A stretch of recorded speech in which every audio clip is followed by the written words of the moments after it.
तो भाई लोगों, कैसे हो आप सभी लोग। Welcome back to another video. तो भाई साहब, आज हम लोग एक काफ़ी चैप्टर फाइनल का यानी कि जो फाइनल चैप्टर है उसकी हम मिस्टेक्स निकालने वाले हैं। तो भाई साहब, वीडियो को एंड तक देखना है और चैनल के ऊपर पहली बार आ रहे हो तो भाई साहब चैनल को सब्सक्राइब कर दो और वीडियो को एक लाइक कर दो। तो चलिए वीडियो को बिना देरी किए शुरू करते हैं।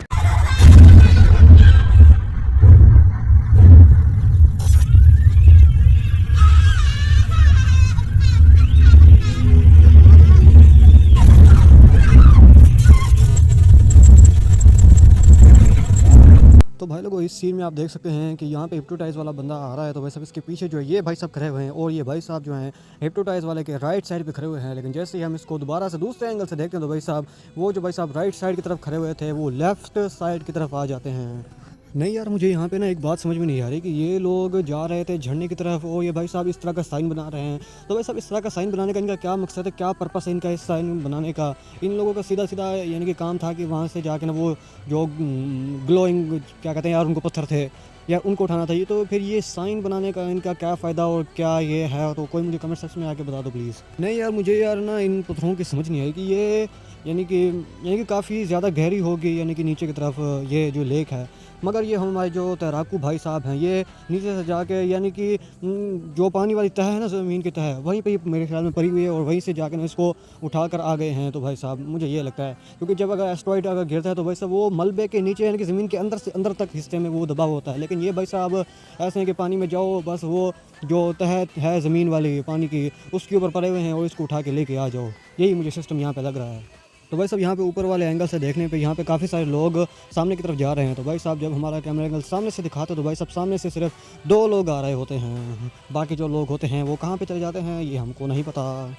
तो भाई साहब, यहाँ से देखने पर ड्रोन और सामने वाला जो आदमी है इनके दरमियान जो फासला है वो बहुत ही ज़्यादा कम है। लेकिन जैसे ही हम ड्रोन के कैमरा से देखते हैं सामने वाला सीन तो भाई साहब उसमें जो होता है फासला वो बहुत ही ज़्यादा हो जाता है। और भाई साहब अचानक से यहाँ पे लड़की आ जाती है जो कि ड्रोन को पकड़ लेती है। और भाई साहब इसके जो हाथ हैं वो देखे कि पता नहीं कहाँ कहाँ पे जा रहे हैं। ड्रोन होता इतना पिद्दी सा छोटा सा होता है, तो भाई साहब इसके जो हाथ हैं वो कैमरा के इधर उधर क्यों जा रहे हैं। हालांकि इसको होना ये चाहिए था कि कैमरे के बहुत ज़्यादा नज़दीक होते ताकि वो पता भी लगता है कि उसको पकड़ा हुआ है। और बाद में पीछे से ये दोनों लोग भी आ जाते हैं और इन तीनों से मिलकर एक ड्रोन तक नहीं संभाला जा रहा। भाई साहब मुझे इसके ऊपर हैरानी हो रही है। वैसे अगर मेरे व्यूअर्स में से जो देख रहे हैं इस वीडियो को, उनमें से अगर किसी ने इस तरह का ड्रोन उड़ाया है कि जो मोबाइल के अटैच करने से मोबाइल के ऊपर से स्क्रीन नज़र आती है, तो भाई साहब ये जो स्क्रीन के ऊपर ये जो सब कुछ शो हो रहा है ये रियल में हो रहा है या फिर ऐसे ही हमको पागल बनाया इन लोगों ने। तो भाई लोगों, इस सीन में ये सभी लोग यहाँ पे खड़े हुए हैं। तो भाई साहब इनकी पोजीशन चेक करो कि ये किस किस तरह से खड़े हुए हैं। खासतौर पे ये जो रेड शर्ट में खड़ा हुआ है इसकी। तो भाई साहब जैसे ही हम दूसरे एंगल से उसको दोबारा से देखते हैं तो भाई साहब उसका जो स्टाइल होता है पहले एंगल में वो वैसा नहीं रहता, यानी कि वो चेंज हो जाता है। तो भाई साहब इस सीन में ये भाई साहब जो हैं वो चाकू के ऊपर उड़ रहे हैं और सामने से किसी ने तकिया मारा और चाकू हट गए सारे के सारे।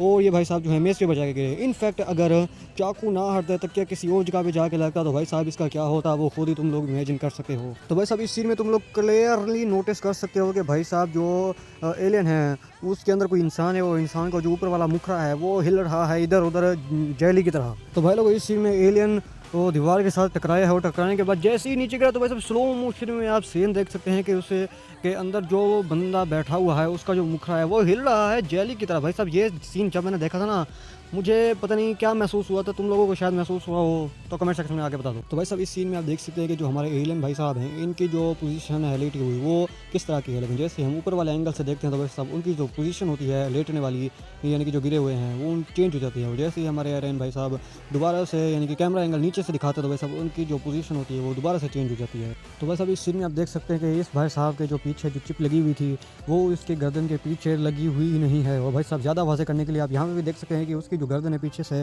वो वहाँ से साफ नज़र आ रहा है कि वो उसको जो चिप लगी हुई है वो लगी हुई नहीं है इस सीन में। लेकिन अचानक से उसके पीछे लग के आ जाती है, पता नहीं कहाँ से आ जाती है।